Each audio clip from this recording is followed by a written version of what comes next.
다 함께 사도신경으로 우리의 신앙을 고백하겠습니다.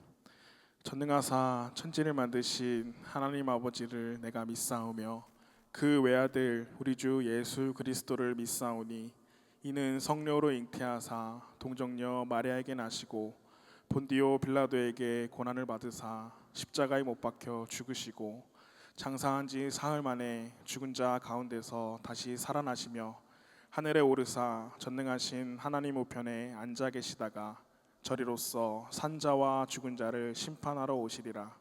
성령을 믿사오며 거룩한 공회와 성도가 서로 교통하는 것과 죄를 사하여 주시는 것과 몸이 다시 사는 것과 영원히 사는 것을 믿사옵나이다. 아멘. 모두 자리에 앉아주시길 바랍니다. 담임 목사님 나오셔서 교회 소식 전하시겠습니다. 네, 할렐루야. 네, 반갑습니다. 교회 소식을 전하겠습니다. 우리 중부교회에 처음 오신 분들을 주의 이름으로 환영합니다. 등록을 원하는 분이 계시면 안내위원에게 잘 말씀해 주셔서 함께 등록하여 신앙생활 하시기를 바랍니다. 2월 주제는 사랑하는 달 이렇게 정했습니다. 서로 사랑하고 사랑을 표현하는 좋은 기회가 되시면 좋겠습니다. 우리 앞뒤 좌우 계신 분들과 인사하겠습니다. 사랑합시다. 인사할까요? 사랑합시다. 사랑합시다. 네, 고맙습니다.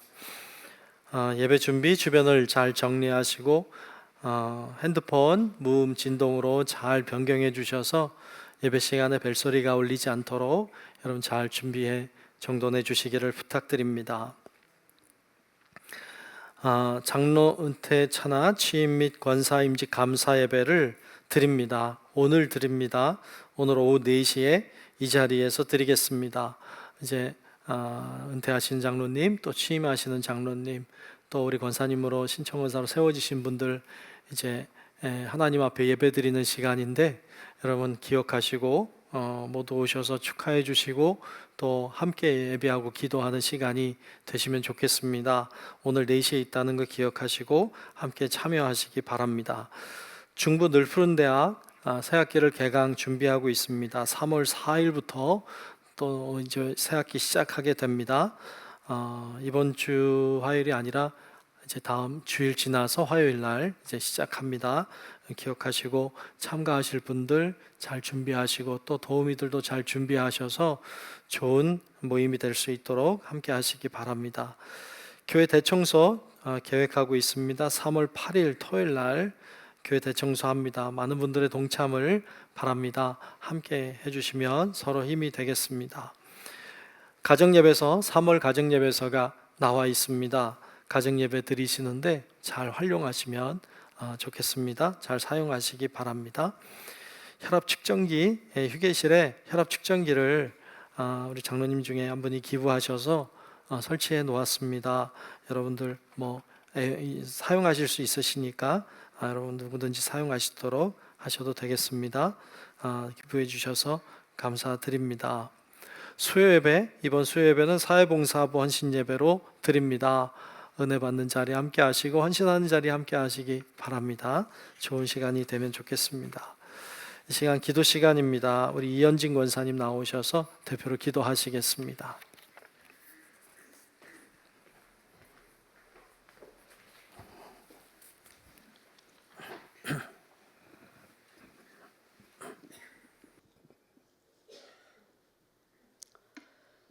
사랑과 은혜가 풍성하신 하나님 아버지, 주님의 크신 사랑과 은혜로 한 주간도 지켜주시고 2월 마지막 주일 예배로 하나님의 거룩한 보좌 앞에 나와 예배드릴 수 있는 은혜를 주심에 감사드립니다.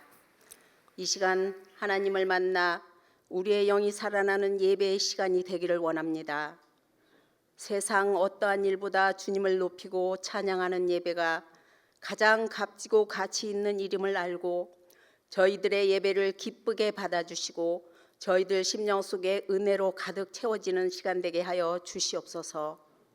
사랑의 하나님, 한 주간도 주님께만 영광 돌리며 살겠다고 다짐했건만 분주한 일상 속에서 감사하기보다 불평하며 사랑하기보다 불신하며 살았음을 고백합니다.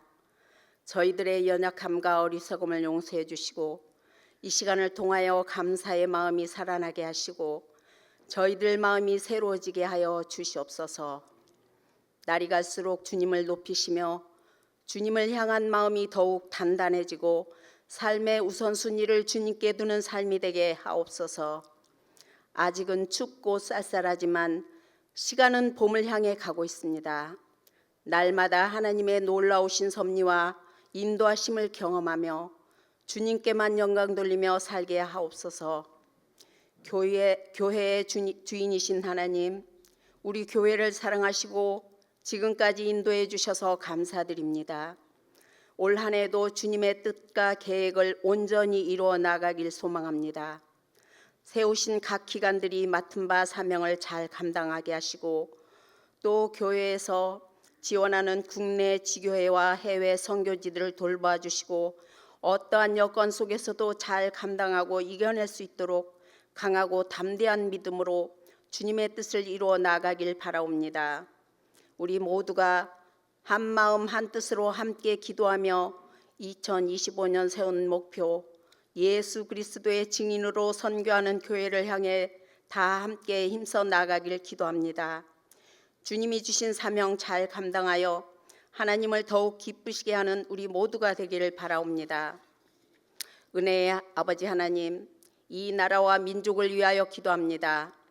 세계적으로 어려운 경제적 위기와 불안한 국제 정세와 혼란 속에 처해 있는 국내 정치, 경제, 사회 모든 분야에서 위기와 어려움을 겪고 있지만 하나님이 인도하시옵고 우리 모두는 기도로 더욱 주님을 의지하며 믿음으로 굳세게 이겨내리라 믿습니다. 나라를 이끄는 위정자들에게 지혜와 명철을 주시어 하나님 앞에 부끄럽지 않는 공명정대한 참된 일꾼들이 되기를 바라옵니다. 자비로우신 하나님, 우리 중부교회 성도님들 올 한 해에도 각자의 자리에서 주님께서 맡겨주신 사명 잘 감당케 하시고 소리 없이 다가오는 삶의 문제 앞에서도 담대한 믿음으로 기도하며 이겨낼 수 있도록 지켜주시고 성령 충만함으로 가득 채워 주시옵소서. 영의 눈을 열어주시어 보고 듣고 깨달아서 복음을 전하는 삶이 되게 하시옵소서. 오늘도 보이지 않는 곳에서 예배를 위해 재능과 시간을 헌신하시는 분들과 임마누엘 성가대회 하늘의 축복과 땅의 기름진 복으로 가득 채워주시기를 바라옵니다. 사랑의 하나님, 귀한 은혜의 말씀을 전해주실 영적 지도자이신 목사님을 세워주심에 감사드립니다. 복음의 열정과 말씀의 능력으로 담임 목사님과 사역자분들을 굳게 붙들어 주시옵고 영육간에 강건케 하셔서 선포되는 귀한 은혜의 말씀이 저희들 영혼을 살리는 말씀으로 은혜와 성령 충만한 시간이 되기를 바라옵니다. 오직 하나님께만 영광 드리는 영과 진리로 드려지는 예배가 되기를 간절히 바라옵고 거룩하신 예수 그리스도의 이름으로 감사하며 기도드립니다. 아멘.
귀한 찬양 오늘도 고맙습니다. 예.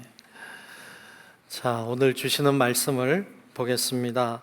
오늘 말씀은 사도행전 9장 26절로 31절입니다.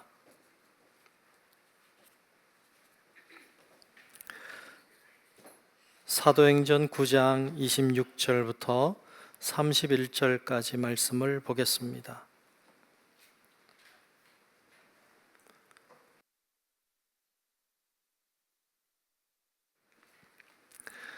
다 찾으신 줄 알고 사도행전 9장 26절로 31절까지 말씀을 제가 봉독하겠습니다.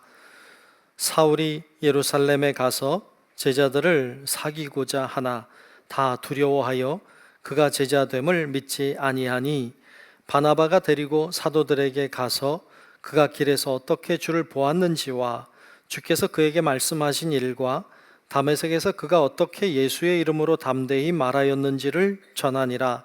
사울이 제자들과 함께 있어 예루살렘에 출입하며 또 주 예수의 이름으로 담대히 말하고 헬라파 유대인들과 함께 말하며 변론하니 그 사람들이 죽이려고 힘쓰거늘 형제들이 알고 가이사랴로 데리고 내려가서 다소로 보내니라. 그리하여 온 유대와 갈릴리와 사마리아 교회가 평안하여 든든히 서가고 주를 경외함과 성령의 위로로 진행하여 수가 더 많아지니라. 아멘. 다 같이 아멘. 네, 오늘도 함께 예배한 우리 모두 위에 주의 은혜가 함께 하시기를 주의 이름으로 축복합니다. 오늘은 예루살렘에 올라가다라는 제목으로 말씀을 나누도록 하겠습니다. 예루살렘은 인류 역사에 있어서 종교적으로 가장 중요한 장소입니다. 이 예루살렘 참 중요한 장소죠. 유대교에서는 솔로몬이 처음으로 하나님이 거하실 장소, 어떻게 하나님 거하실 장소가 있겠어요? 그런데 하나님이 거하시겠다고 약속하신 처소로 성전을 지은 곳이 바로 예루살렘이었습니다. 그래서 유대교회에 있어서 예루살렘은 가장 중요한 성지입니다. 근데 이슬람도 예루살렘은 성지입니다. 이슬람도 메카라고 하는 곳이 가장 큰 성지지만 그 다음에 두 번째 성지가 메디나라고 하는 곳이고요. 그리고 세 번째 성지가 예루살렘입니다. 그래서 예루살렘에는 지금 황금돔으로 되어 있는 이슬람 성전이 세워져 있습니다. 우리 기독교에 있어서도 예루살렘은 굉장히 중요한 곳이 분명합니다. 우리 예수님이 예루살렘에 입성하실 때 모든 사람이 환호함으로 받아주었고, 그러나 예수님은 거기서 붙잡히셨고 고난을 당하셨고 십자가에 죽으셨고 그리고 부활하신 곳이 예루살렘입니다. 그래서 예루살렘은 우리 기독교에 있어서도 가장 중요한 곳이 되었습니다. 예루살렘이라고 하는 곳의 뜻은 평화의 도시라는 뜻을 가지고 있습니다. 평화의 도시라고 하는 이름의 뜻을 가지고 있는 예루살렘이지만 결코 예루살렘은 평화롭지 않습니다. 예루살렘은 분쟁의 중간에 서 있고 온갖 종교들이 부딪히고 있는 그런 중심에 서 있는 곳이기도 합니다. 지금도 예루살렘은 여러 종교들로 분할이 되어 있습니다. 넷으로 분할되어 다스리고 있는데 어느 지역은 이슬람이 통치하는 지역, 어느 지역은 유대교가 통치하는 지역, 어느 곳은 기독교가, 어느 곳은 아르메니아인들이 통치하고 지배하는 곳으로 지금 사분되어 있는 상태가 예루살렘입니다. 슬픔이 있는 곳이지요. 갈등이 있는 곳입니다. 평화의 도시라고요? 가만히 생각하면 평화의 도시가 아니라 아픔의 도시, 고통의 도시 같습니다. 그럼에도 불구하고 우리가 이 예루살렘을 평화의 도시라고 부르는 이유는 그곳에서 주님이 부활하셨기 때문이고 그곳에 성령이 임재하심으로 교회가 처음으로 시작된 곳이 예루살렘이기 때문에 그렇습니다. 그래서 우리는 예루살렘을 중요하게 여깁니다. 우리가 사도 바울에 대해서 계속 나누고 있습니다. 사도 바울이 예수 믿는 사람들을 잡으러 다녔던 사람, 예수 믿는 사람들을 박해했던 사람인데, 이 사람이 다메섹으로 내려가던 도중에, 예수 믿는 사람들을 잡으려고 다메섹으로 가던 도중에 빛으로 임하신 예수님을 인격적으로 만나는 사건이 일어납니다. 놀라웠습니다. 너무 놀라서 앞을 볼 수 없었지만, 그 이후에 그가 아나니아를 통하여 앞을 새롭게 보게 되고, 그리고는 이 사람이 완전히 변화되어서 예수 믿는 사람들을 박해했던 그가 예수는 살아계신다고, 예수는 살아계신다고 사람들에게 복음을 증거하는 사람으로 완전히 변화된 것을 성경은 우리에게 들려주고 있습니다. 여러분, 사람이 완전히 변화되는 일은 놀라운 일입니다. 그 일을 하나님은 하시는 일입니다. 하나님은 오늘도 그 일을 행하고 계십니다.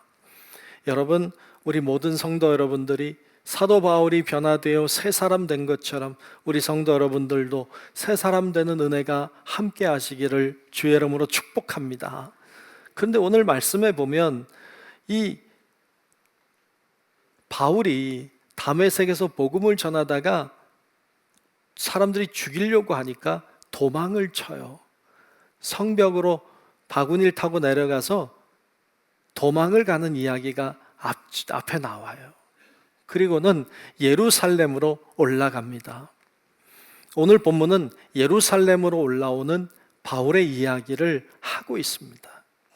그러면 바울이 왜 예루살렘으로 올라갔을까요? 여러분, 이 사도 바울이 예루살렘에 올라간 이유는 예루살렘의 단순히 예루살렘이라고 하는 어떤 도시로 올라가는 게 아니라 그 예루살렘에 있는 교회로 올라간다는 사실을 발견할 수 있습니다. 이 바울이 예루살렘이라고 하는 도시로 간 게 아니고 예루살렘에 있었던 초대교회, 첫 교회를 향해 올라간 것입니다. 당시에는 교회가 많이 있던 시대가 아닙니다. 교회는 하나였습니다. 오직 예루살렘에 있는 교회, 그 교회 하나만 있을 때였습니다. 성령이 임해서 폭발적인 역사가 일어났던 그 교회, 초대교회, 그 교회를 향해 올라갔습니다. 왜냐하면 사도 바울이 그곳에 올라가서 사도들을 만나고 교제하고자 했기 때문입니다. 그래서 오늘 본문 말씀에 보면 26절에 이렇게 이야기를 하고 있습니다. 자, 26절을 한번 보겠습니다. 사울은 바울이죠. 사울이 예루살렘에 가서 제자들을 사귀고자 하나 다 두려워하여 그가 제자됨을 믿지 아니하니. 그래요, 바울이 이 교회 예루살렘에 올라갔어요. 왜냐하면 제자들을 사귀려고 올라갔다. 그들을 만나려고 올라갔어요. 그런데 만나주지를 않는 거예요. 왜냐하면 바울이 변화됐다는 걸 믿을 수가 없었던 거죠. 바울이 예수 믿는 사람들을 박해하던 사람인데 이 사람이 변화됐다는 걸 믿을 수가 없었어요. 그래서 만나주지를 않는 거예요. 여러분, 그 당시에는, 오늘날에는 교회들이 많잖아요. 여기도 있고 나가면 있고 또 뭐 어디 가면 길을 가다 보면 교회를 쉽게 만날 수 있지만 그 당시엔 교회가 예루살렘 교회 하나였어요. 그래서 예루살렘에 올라간다는 말은 교회에 올라간다는 말이었어요. 우리도 예루살렘으로 올라가야 될 줄로 믿습니다. 그렇다고 이스라엘 예루살렘 가자는 게 아니라 예루살렘으로 올라간다는 말은 교회로 올라간다는 말이에요. 교회로 올라간다는 말은 교회에 있는 사람들을 만나야 된다는 거예요. 교회에 있는 교인들을 만나야 한다는 거예요. 그런 의미에서 보면 여러분들이 앉아있는 여기는 어딘가 하면 예루살렘이에요. 여러분 앉아있는 여기는 예루살렘이에요. 왜 예루살렘이냐? 여기가 교회이기 때문이에요. 세상에 있는 모든 교회는 다 그리스도의 몸이에요. 그래서 다 소중해요.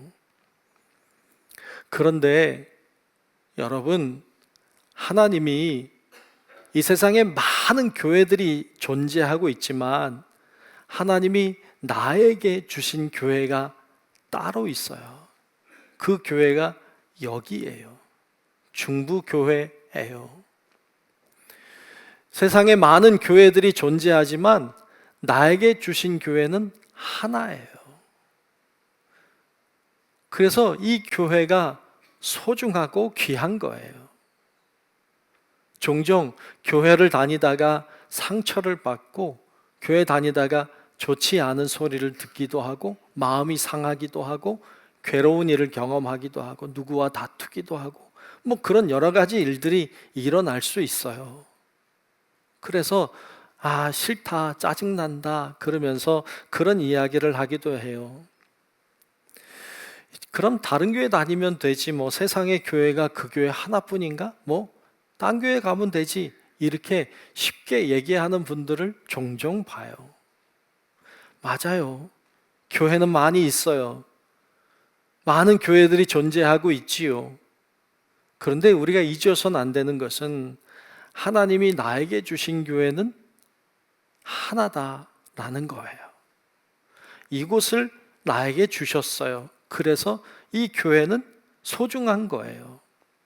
나에게 주신 교회이기 때문에, 하나님이 나에게 감당하라고, 나에게 섬기라고 주신 교회이기 때문에 지금 내가 서 있는 이곳이 소중한 교회인 줄로 믿습니다. 아멘. 이 교회가, 내가 있는 교회가 하나님이 정해주신 교회입니다.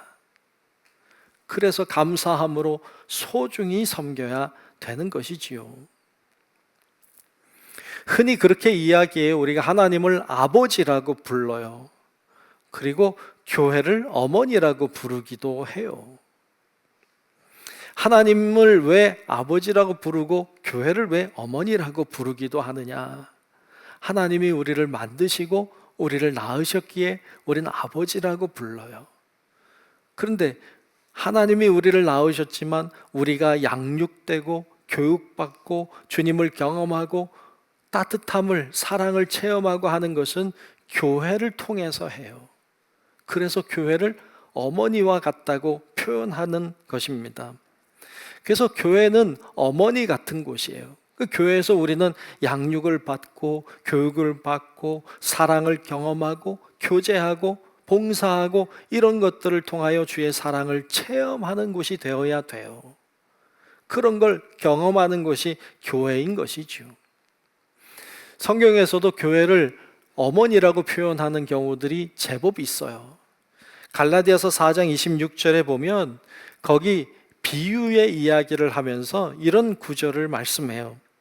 오직 위에 있는 예루살렘은 자유자니 곧 우리 어머니라 그랬어요. 위에 있는 예루살렘이라고 했어요. 여러분, 예루살렘은 교회를 가리켜요. 그런데 그 교회가 위에 있다고 하고 있어요. 위에 있는 예루살렘이라고 하는 것은 완전한 교회를 가리켜요. 이 땅에 있는 교회는 완전하지 않아요. 그런데 위에 있는 교회 예루살렘은 완전한 교회를 가리켜요. 그것이 어머니라고 표현하고 있어요. 교회는 어머니로 표현되고 있죠. 요한계시록에도 보면 신부라는 말도 나오고 어린 양의 아내라는 말도 나와요. 어린 양의 아내, 신부 이런 말 나와서 여러분, 이단인 하나님의 교회에서는 이걸 하나님 어머니라고 말하는데, 여러분, 하나님 어머니 가리키는 게 아니라 이건 다 교회를 가리키는 거예요. 교회가 신부라고, 교회가 어린 양의 아내라고, 어머니라고 표현하고 있는 거예요. 교회는 그런 곳이라고 이야기하는 것이죠. 사도 바울도 교회로 들어오고 싶었어요. 여러분, 그가 예수를 경험했지만, 주님을 인격적으로 만났지만 교회 안에서 양육되고 교회에서 세워져야 돼요. 그러지 않으면 주의 복음이 증거되고 전해질 수가 없어요. 그래서 사도 바울은 예루살렘으로, 교회로, 어머니의 품 안으로 들어오려고 했어요. 근데 사람들이 만나주질 않는 거예요. 믿어주지를 않는 거예요. 그가 변화됐다는 걸 몰라주는 거예요. 그때 등장한 사람이 오늘 본문에 나오죠. 그는 바나바라는 사람이에요. 바나바가 등장했어요. 그가 제자들에게, 사도들에게 바울을 소개하고 있어요. 오늘 본문 말씀 27절에 보면 바나바가 소개하는 장면이 이렇게 등장하고 있습니다. 제가 읽어보죠. 27절입니다. 바나바가 데리고, 바울을 데리고죠. 바나바가 데리고 사도들에게 가서 그가 길에서 어떻게 주를 보았는지와 주께서 그에게 말씀하신 일과 그리고 다메섹에서 그가 어떻게 예수의 이름으로 담대히 말하였는지를 전하니라 그랬어요. 아멘. 아멘. 바나바가 바울을 제자들에게 잘 소개하고 있는 장면을 볼 수 있어요. 잘 중재하는 거예요. 바나바는 중재를 잘하는 사람이었어요. 바나바에 대해서 잠깐 보면 바나바는요, 사도행전 4장에 보면 자신이 가지고 있던 밭을 팔아 하나님께 다 드리는 그런 참 헌신적인 사람이었고요. 그리고 사도행전 11장 24절에 보면 바나바를 이렇게 소개하고 있죠. 바나바는 착한 사람이요 성령과 믿음이 충만한 사람이라 이에 큰 무리가 주께 더하여 지더라 그랬어요. 착한 사람이다. 성령과 믿음이 충만한 사람이라고 말해요. 바나바라고 하는 이름의 뜻 자체가 위로의 아들이라는 뜻을 가지고 있어요. 그러니까 그는 그처럼 위로하고 격려하고 그리고 소개하고 중재하는 일을 잘하는 사람이었던 것 같아요. 바울이 좋은 사람을 만났죠. 사람을 잘 만나는 건 큰 복이에요. 여러분들도 사람 잘 만나는 복이 있기를 축복합니다. 사람 잘 만나는 건 큰 복이에요.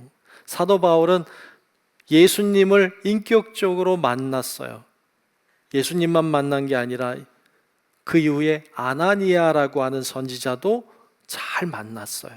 그래서 새로운 세계를 볼 수 있게 됐어요. 그리고 바나바라고 하는 사람을 잘 만났어요. 그가 새로운 사람들을 잘 연결시켜 줬어요. 그래서 바울이 세워졌어요. 바울이 그냥 뚝딱하고 세워진 게 절대로 아니에요. 바울이 세워지기 위해서 주님을 인격적으로 만나는 만남이 있었고, 아나니아도 만났고, 그리고 바나바도 만났고, 제자들도 만났고, 수많은 동역자들을 만났어요. 그래서 바울이라고 하는 사람이 세워진 것이지 그냥 세워지는 것이 아니라는 것입니다. 종종 부모님 말 안 듣고 막 지 멋대로 막 하는 자녀들을 보면 부모님들이 그런 이야기예요. 다 지가 혼자 큰 줄 안다고. 그런 말 많이 써봤죠. 지가 혼자 큰 줄 안다고. 그래요. 맞잖아요. 지가 혼자 컸나요? 혼자 큰 사람이 어디 있어요? 다 크고 나니까 혼자 큰 줄 알지만 혼자 큰 사람 아무도 없어요. 누군가 여러분들이 이 정도 될 때까지 섬기고 헌신하고 도와준 사람들이 분명히 있기 때문에 여러분들이 여기 있는 것이지, 혼자 잘나서 된 사람은 한 사람도 없어요. 우리의 신앙도 그래요. 그냥 혼자 신앙인이 된 사람 없어요. 혼자 신앙이 큰 사람도 없어요. 성경에도 보면 믿음의 조상 아브라함도 혼자 믿음의 조상이 된 게 아니에요. 그가 믿음의 조상이 되기 위해 옆에서는 늘 함께했던 아내 사라가 있었어요. 멜기세덱 제사장을 만나기도 했고 천사들을 만나기도 했어요. 그의 조카 롯이 늘 곁에 있었어요. 그의 아들 이삭도 도왔죠. 그를 돕는 이들이 함께해서 믿음의 조상 아브라함이라는 사람이 세워진 것이지 그냥 된 게 아니에요. 위대한 지도자 모세가 세워질 때에도 모세가 어느 날 뚝딱하고 세워진 게 아니라 그를 돕는 사람들이 곁에 늘 있었어요. 하나님을 만났을 뿐만 아니라 옆에 형 아론이 늘 도왔어요. 훌과 갈렙이 늘 곁에서 도왔어요. 그의 후계자인 여호수아가 도왔어요. 수많은 사람들이 모세를 도왔어요. 그래서 모세라고 하는 사람이 세워진 것이지 그냥 뚝딱하고 세워진 게 아니에요. 저도 여기 서 있지만 제가 홀로 뚝딱하고 쓴 거 아니에요. 저라고 하는 사람이 여기 있기까지는 저를 돕는 많은 사람들이 있어요. 저를 위해 늘 기도해 주시는 부모님들, 저희 아내, 아이들 다 있고 늘 기도해 주고 있어요. 제가 어릴 때부터 저를 위해서 기도해 주셨던 할머니, 돌아가신 할머니도 계시고 할아버지 늘 격려해 주시고 도와주셨던 할아버지도 계시고 제가 어렸을 때 저를 신앙으로 인도해 주셨던 선생님들, 제가 부족하고 모자랄 때 전도사 생활할 때 저를 이끌어 주셨던 목사님들, 오늘날에도 저를 위해 기도해 주시는 장로님들, 권사님들, 집사님들 여러분들 다 계셔서 제가 여기 있는 거지. 제가 어느 날 갑자기 뚝딱하고 생긴 게 절대로 아니에요. 저만 그런 게 아니라 여러분 다 마찬가지예요. 여기 있는 한 사람도 예외 없이 여러분들이 여기 있는 이유는 누군가가 여러분들을 위해 기도하고 누군가가 여러분들을 위해 섬기고 여러분들을 위해 희생한 결과로 여기 있는 것입니다. 이것을 알아야 돼요. 이걸 깨달아야 돼요. 한 사람이 선다는 건 놀라운 일이에요. 어디 자료를 보다가 참 신기한 자료를 하나 봤어요.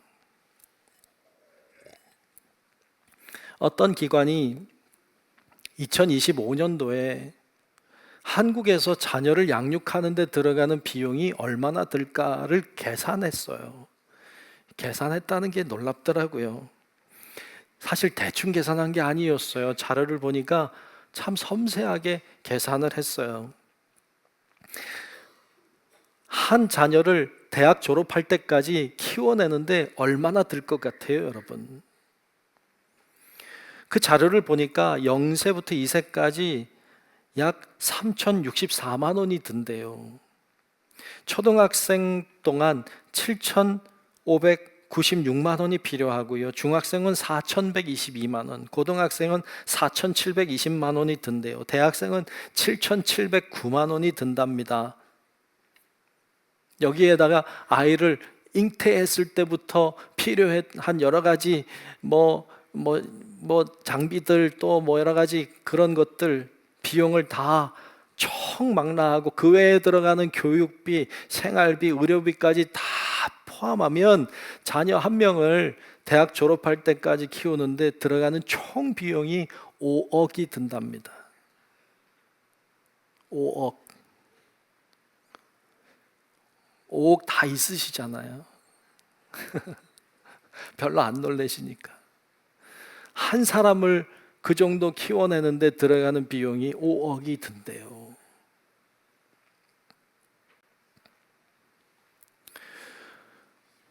저는 그거 보고 깜짝 놀랐어요. 이 정도나 많이 드는구나. 한 사람을 그 정도까지 세우는 것만 해도 이 정도의 수고가 드는 거구나. 그러면 한 사람을 신앙인으로 세우는 데는 얼마나 더 많은 그 애정과 수고와 땀과 희생이 들어갈까? 한 사람을 신앙인으로 세우는 데는 얼마나 많은 노력이 더 많이 필요할까? 여러분, 우리 한 사람, 나 한 사람이 쓰는데도 어마어마한 많은 희생과 노력이 들어있다는 것을 알아야 돼요. 이거 알면 우리도 누군가를 위해 기도하고 누군가를 위해 희생하고 누군가를 위해 헌신하고 땀을 흘려야 돼요. 그래야 또 한 사람이 서는 거예요. 또 한 사람이 서는 거예요. 그걸 위해 기도해야 돼요. 여러분 가족을 위해서도 기도하지만 다음 세대를 놓고도 기도하는 거예요. 그들을 위해서 수고하고 땀을 흘리는 거예요. 그거 하는 곳이 어디예요? 교회예요. 그래서 교회는 어머니 같은 곳이에요.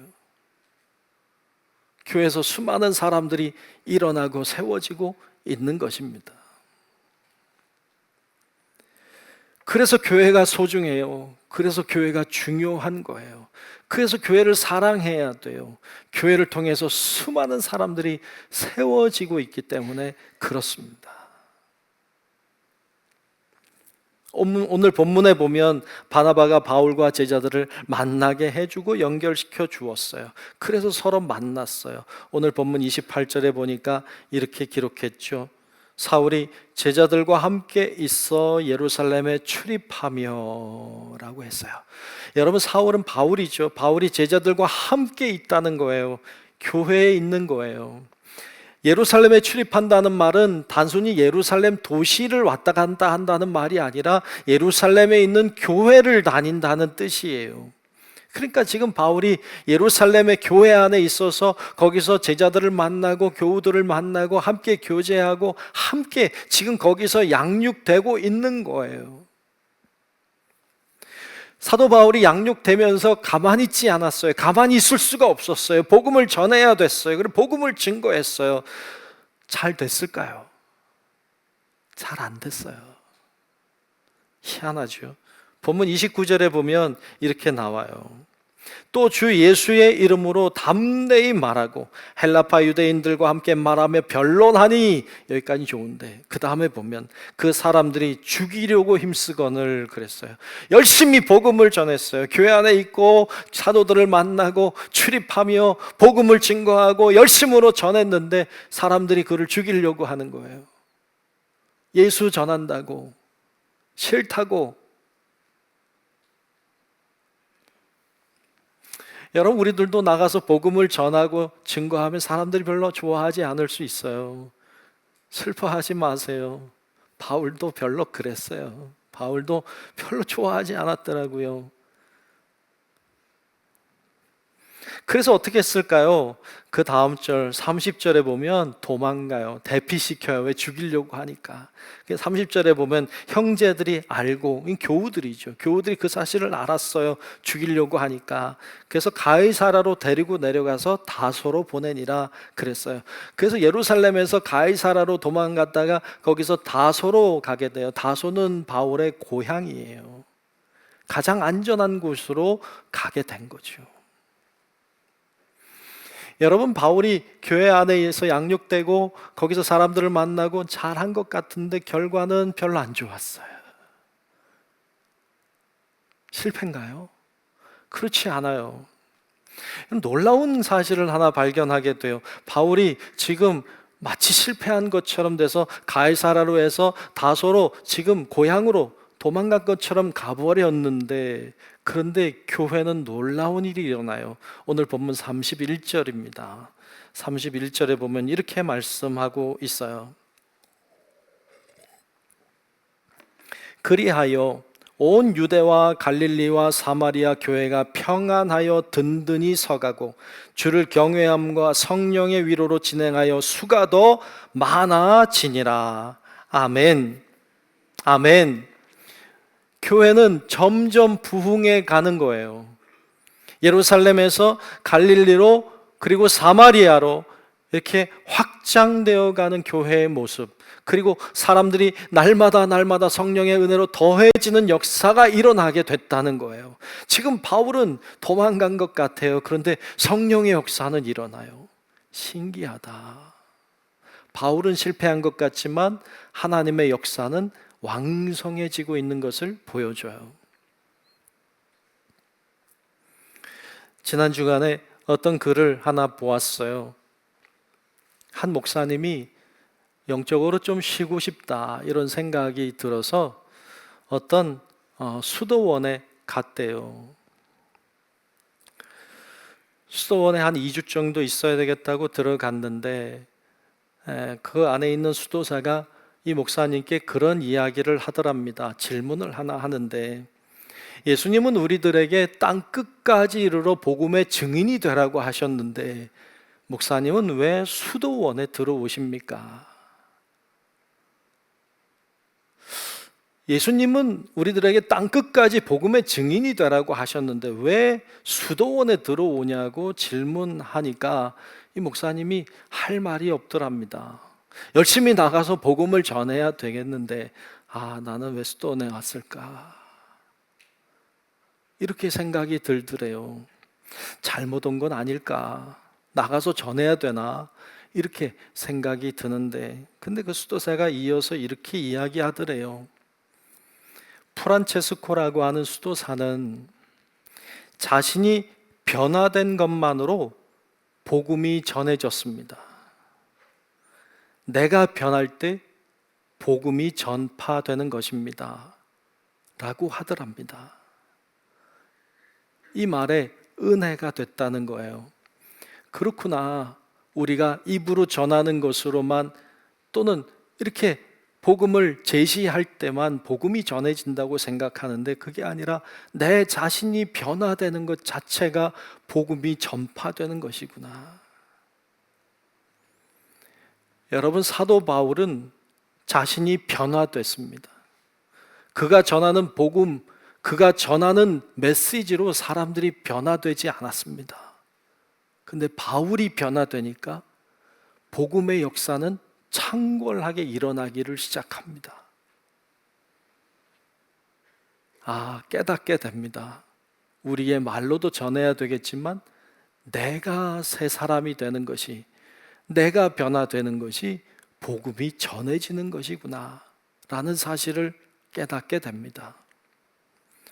여러분, 우리가 교회 안에서 양육 잘 받고 교제하고 사랑을 나누고 이 안에서 주님을 경험하고 우리가 변화될 때 성령의 역사는, 복음의 역사는 창궐해진다는 것을 여러분 기억하고 우리가 주님 원하시는 길로, 잘 변화된 삶의 길로 나아가는 우리 성도 여러분들이 다 되시기를 주님의 이름으로 축원합니다.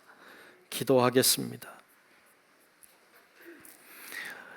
은혜로우신 아버지 하나님, 오늘 저희들 말씀을 함께 나눴습니다. 하나님, 저희들이 부족하지만 우리의 입술로 증거하는 삶을 넘어서서 우리의 삶이 변화되고 우리가 새 사람 되어 하나님의 성령의 역사가 일어나게 하는 일에 쓰임받는 도구들이 될 수 있도록 우리를 인도하여 주시옵소서.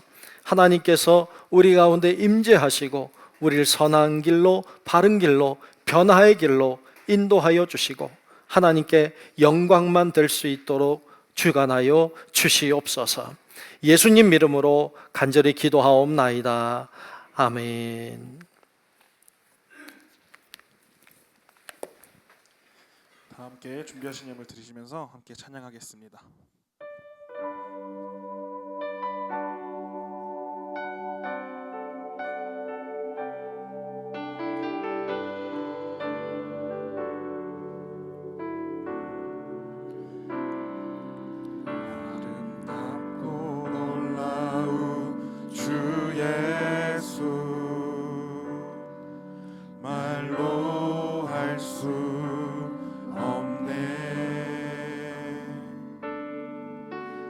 증량할 수 없는 위엄,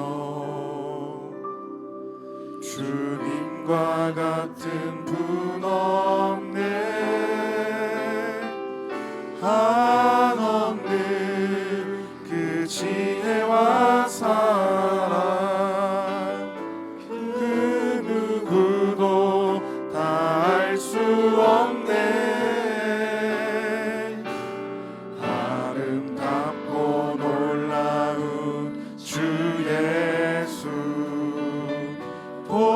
보좌에 앉으셨네. 주님 앞에 내가 서 있네. 주 앞에 내가 서 있네. 주는 거룩하신 하나님,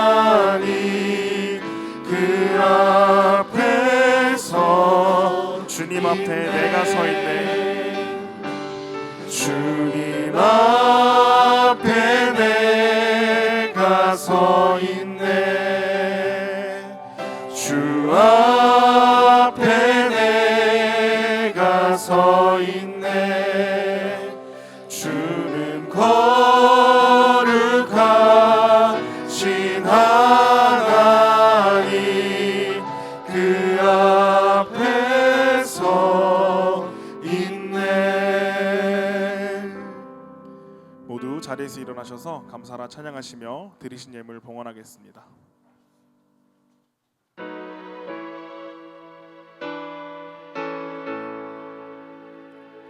감사라 내 영혼아, 감사라 내 영혼아, 내 속에 있는 것들아 다 감사하라.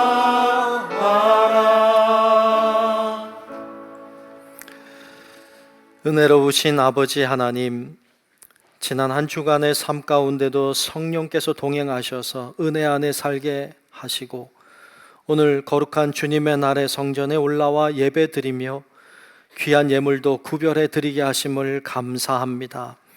주님을 사랑하지만 우리의 사랑을 표현할 방법이 없어 귀한 예물에 우리의 사랑을 담아 드립니다. 우리의 정성을 담아 드립니다. 우리의 중심을 드립니다. 하나님, 주께서 받아 주시옵소서. 귀한 예물이 쓰이는 곳마다 닿는 곳마다 하나님의 역사와 능력이 나타나게 하시고 드린 손길들이 복이 있어서 하나님의 손에 붙잡혀 쓰임받게 도우시고 닿는 곳마다 하나님의 사랑의 역사가, 주님의 은혜의 역사가 일어날 수 있도록 주관하여 주시옵소서. 물질이 부족한 자들에게 물질의 은혜도 주시고 믿음이 부족한 이에게 믿음도 주시고 여러 가지 문제와 고통과 아픔 속에 있어서 신음하는 자들에게 길을 열어주시고 하나님이 소망이 되어 주사 하나님 바라봄으로 이기고 승리하는 주의 자녀들이 다 되도록 하나님 주관하여 주시옵소서. 아버지 하나님이 우리 삶의 모든 것이며 모든 일의 주관자 되심을 믿고 믿음으로 나아가는 자마다 하나님이 함께 하시는 은혜가 넘치도록 하나님 인도하여 주시옵소서. 모든 영광 오직 주님께 돌리오며 살아계신 예수님 이름으로 축복 기도하옵나이다. 아멘.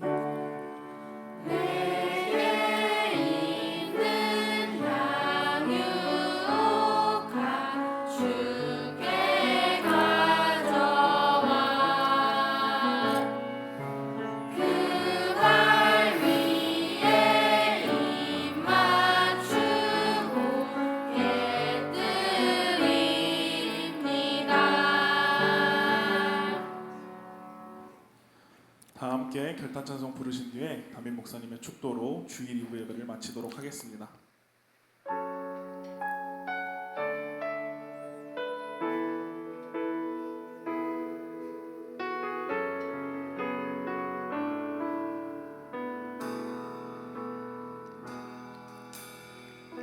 내 백성이 나를 떠나 돌아섰지만 내 사랑이 내 백성을 포기 못하니 내 모든 것 내어주고 나 그들을 얻으리라. 여호와께 돌아가자. 우린 돌아서도 그는 변치 않네. 여호와께 돌아가자. 우린 넘어져도 그 사랑 영원하네.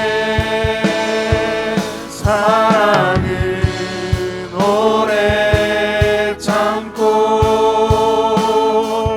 자신을 내어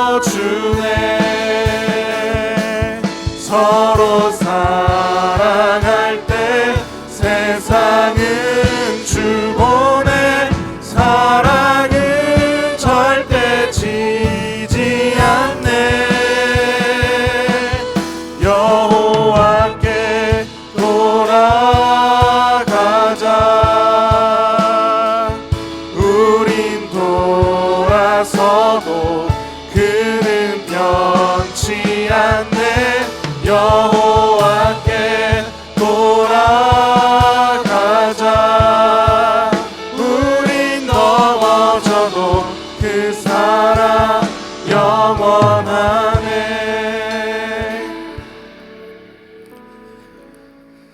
지금은 우리의 구세주이신 예수 그리스도의 은혜와 하나님 아버지의 놀라운 사랑하심과 성령님의 감화 감동 인도하시는 크신 은총이